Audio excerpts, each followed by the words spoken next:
بسم الله الرحمن الرحيم. الحمد لله رب العالمين، والصلاة والسلام على أشرف الأنبياء والمرسلين نبينا محمد وعلى آله وصحبه أجمعين، أما بعد. معزز سامعین کرام، آج کا درس مسئلہ نمبر 27 اور 28 کے تحت ہوگا، اور جیسا کہ ہمیں پتہ ہے کہ یہ ہمارے جو دروس ابھی چل رہے ہیں یہ وضو اور تیمم سے متعلق ہوں گے. تو مؤلف کتاب نے مسئلہ نمبر 27 اور 28 کے تحت جو عنوان باندھا ہے وہ یہ کہ وضو سے قبل نیت کے مروجہ الفاظ نویت ان اتوضا سنت سے ثابت نہیں ہے. دوسری بات یہ وضو کا مسنون طریقہ کیا ہے. تو یہ چیز تو بالکل کلیئر ہو گئی کہ وضو سے پہلے نیت کے تعلق سے جن الفاظ کا استعمال کیا جاتا ہے اور وہ یہ کہ نویت ان اتوضا، یعنی میں نے وضو کرنے کی نیت کر لی ہے. تو یہ الفاظ یا اس طرح کے دیگر الفاظ جن کا ثبوت کتاب و سنت سے نہیں ہے اسے دور رہنا چاہیے. تو اب اس سلسلے میں وضو کا مسنون طریقہ ہے کیا؟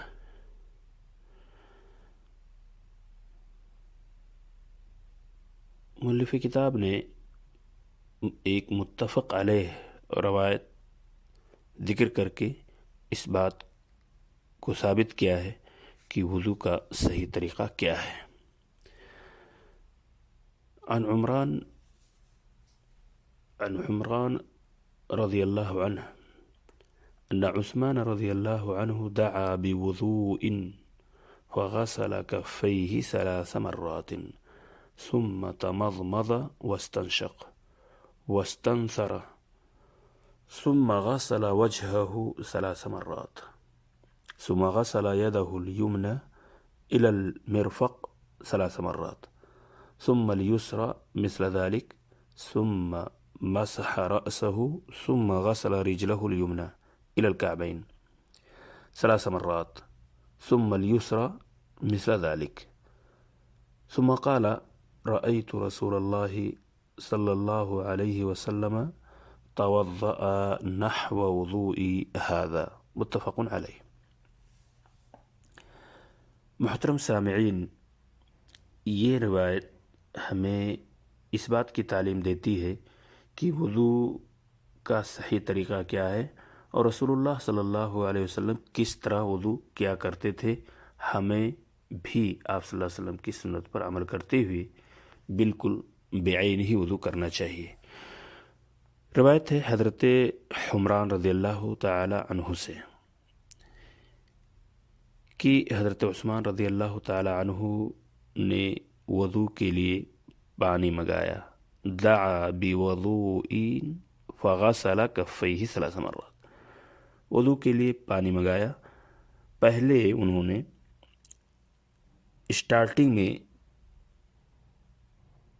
سب سے پہلے اپنی ہتھیلیاں 3 مرتبہ دھوئیں، پھر کلی کی اور ناک میں پانی ڈال کر اسے اچھی طرح صاف کیا، پھر اپنا منہ 3 دفعہ دھویا.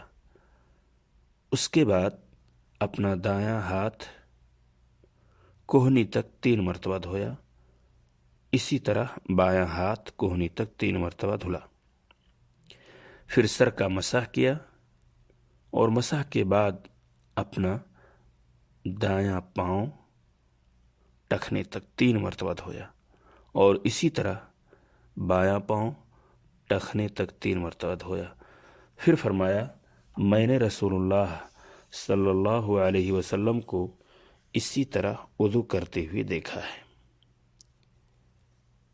اور کیا ہمارے لیے رسول اکرم صلی اللہ علیہ وسلم کی یہ سنت کافی نہیں ہے؟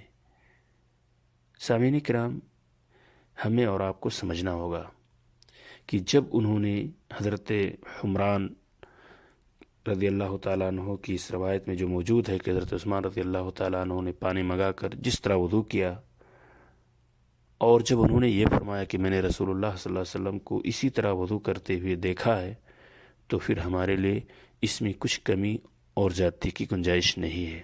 بعین ہی ہمیں رسول اکرم صلی اللہ علیہ وسلم کی سنت پر عمل کرنا چاہیے، اور آپ صلی اللہ علیہ وسلم کی لائی ہوئی یہ شریعت ہمارے لیے اور آپ کے لیے اور تمام شریعت اسلامیہ کے ماننے والوں کے لیے تا قیامت کافی ہے، اس میں کمی اور زیادتی کی کوئی گنجائش نہیں ہے۔ اللہ تعالی ہمیں اور آپ کو شریعت کے مطابق عمل کرنے اور اس کے مطابق زندگی گزارنے کی توفیق عطا فرمائے، آمین۔ السلام علیکم ورحمۃ اللہ وبرکاتہ۔